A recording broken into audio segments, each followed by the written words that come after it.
after the Shabbat. Mm-hmm. From the day Stop. that From the next day after the Shabbat. Shabbat is the first day of unleavened bread. Chag HaMatzot. The next day is the 16th day. You shall start counting. Go ahead. from the day that you brought the Omer of the wave offering, The barley. 7 full weeks. 7 full weeks. What's 7 times 7? 49. 49. 7 full weeks. Go ahead. Until the next day after the last week Until the next day after the 49th day of the last week, which is the 50th day. Continue. shall you number 50 days. Number 50 days. You. Not the paid professional. You. You are supposed to. Mhm. And you shall offer a new grain offering You shall offer a new grain offering to Yahweh. to Yahweh. When? On the 50th day. In the 50th. So Yahweh desires, thank you, both houses. Did you talk about 2 loaves there?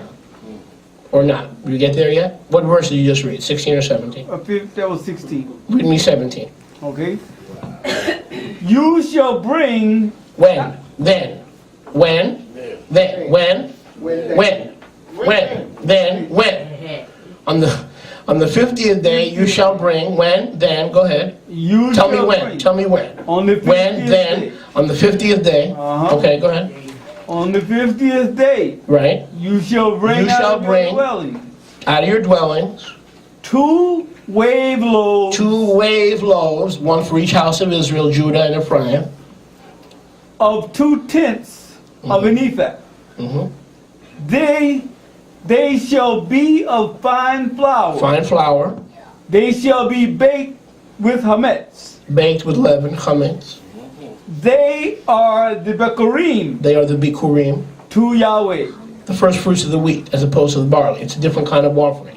So Yahweh talks about bringing 2 loaves on Shavuot to show that both houses have matured from an early saving faith to a mature, powerful, trusting faith that's filled with power. So, and at the end of those 50 days, we are ready for the food of the second Adam, which is bread, the new creation. So the first fruits, the Omer of Yom HaBikurim, is a measure of volume equivalent to 2.5 liters. We bring the harvest, we bring it to the priest, we learn the obligation of the first fruit barley. Likewise, the 50th day, we bring the wheat offering. It must be in Jerusalem, and that's why we are told, Yeshua told us, tarry in Yerushalayim. Tarry in Jerusalem, because that is where Shavuot offering, those 2 loaves, are received and presented before Yahweh. Can I hear a good amen? Amen. So is there some intrinsic reason why we count the Omer? And we fuse these 2 holidays of Passover and then Shavuot. We count 7 weeks plus 1 day. Now, let me read this for you. I'm just going to read this. I'm not going to teach on this. The period of the Omer, listen carefully, I'm just going to read, commences with the Omer sacrifice of the barley, offered on the 2nd day of unleavened bread, the day after the first day. The barley was brought to the temple. Circle those words, or write down, to the temple, after having been cut on the night of the 16th of Aviv, even if that night was a weekly Shabbat. It was cut in the presence of many people. Both the cutting and offering became important ceremonies. The barley was ground into flour, sifted to prepare for an offering. The flour was mixed with oil. The mixture was waved to Yahweh forward, backward, up, and down. A handful was offered as a sacrifice. The remainder was consumed by the Kohanim. The Omer was a meal sacrifice, inaugurated the period we call the counting of the Omer. It ended with another sacrifice, as we mentioned, the 50th day. On that day, there was a special offering in the Beit HaMikdash, the temple. How many are with me? Amen. Just Darrell? Is he the only one? Not That's when the 2 loaves of bread were offered. Wheat was brought from the new harvest. It was made into flour, kneaded, baked into 2 loaves of bread. They had to be leavened, chametz. And so yeast was added, because both houses have sin. These loaves were waved, and the Kohen HaGadol took it and ate it. And the other loaf was divided among the regular priests, the regular Kohanim. So both ends of the counting of the Omer was bound by a vegetarian sacrifice. Both ends of the counting of the Omer have common elements. Both were brought from the first harvest, barley and wheat, with the case of the two breads. Both were waved and then consumed by the Kohanim. However, there was one significant difference between these two offerings at both ends of the 50 days. The Omer, or the measure, the Omer, was brought from barley, whereas the two breads come from wheat. The Omer started with a barley sacrifice and ended with a wheat, representing two natures being made one. We count our blessings, we name them one by one, and we go, and the new Adam becomes manifested and then empowered. We serve Yahweh more from trust than emotion. That's right. You got to trust Yahweh Amen. to count for 50 days and to keep counting when the whole world doesn't even know what you're talking about. They don't have a clue to what you're talking about. They think you're crazy. Counting? Is this what you're learning in the living room? You're going to this guy's house and he's telling you to count? Didn't you learn how to count in school? But the commandment says you shall count. So there's a period of empowering where we go from faith to trust.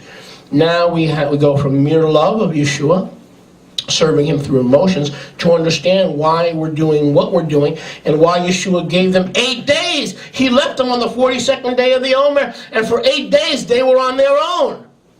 We'll talk more about this in the next hour. What happened if they didn't count?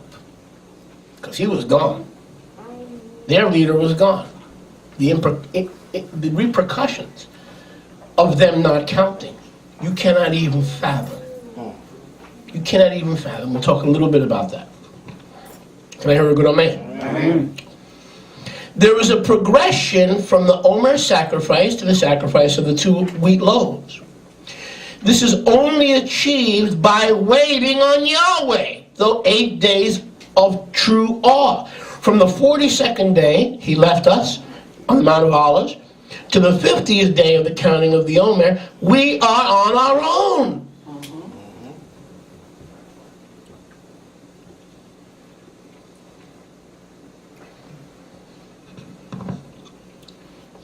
The truth is, Yahweh did not take us out of Egypt because we deserved it. Rather, Yahweh took us out of Egypt, Mitzrayim, because he promised to do so 430 years earlier. He took us out by covenant. He gave the Ruach on the 50th day of the counting of the Omer, not because the disciples deserved it, but because it was by covenant, by promise. Yahweh does everything Yahweh does by covenant, not because of our goodness. For all of our righteousness is as Isaiah 64:6, filthy menstrual cloths. All of our righteousness. Amen. All have sinned and come short of the glory of Yahweh. Amen. Amen. So he took us out of Egypt because of covenant. In Bereshit 15:13, don't turn there. In Genesis 15:13 and 14, Yahweh said this to Abraham: know for certain that your descendants, stop. Remember when I told you about how they went further and further and further away from Yahweh? They were doing what? They were descending, not just into Egypt, but 50 steps, slowly and slowly and slowly and slowly. They were descending away from Yahweh. Remember I told you that? Your descendants will be strangers in a foreign land who will enslave them and oppress them for 400 years, approximately. Yahweh knows how to count. He's approximating. I will judge that nation who enslaves them, and after that they will come out with great wealth. The point of coming out of Egypt by covenant and going back up through the 50 days from a lukewarm walk with Yeshua to a powerful walk with Yeshua is to leave you with great wealth. Not to leave you, but to leave you wealthy. Not financially only, spiritually, physically, in every other which way. Amen. To bring you up. Your ancestors descended into Egypt, and now he what? Takes us up. Now you're going to stay with me on this. Because we left Egypt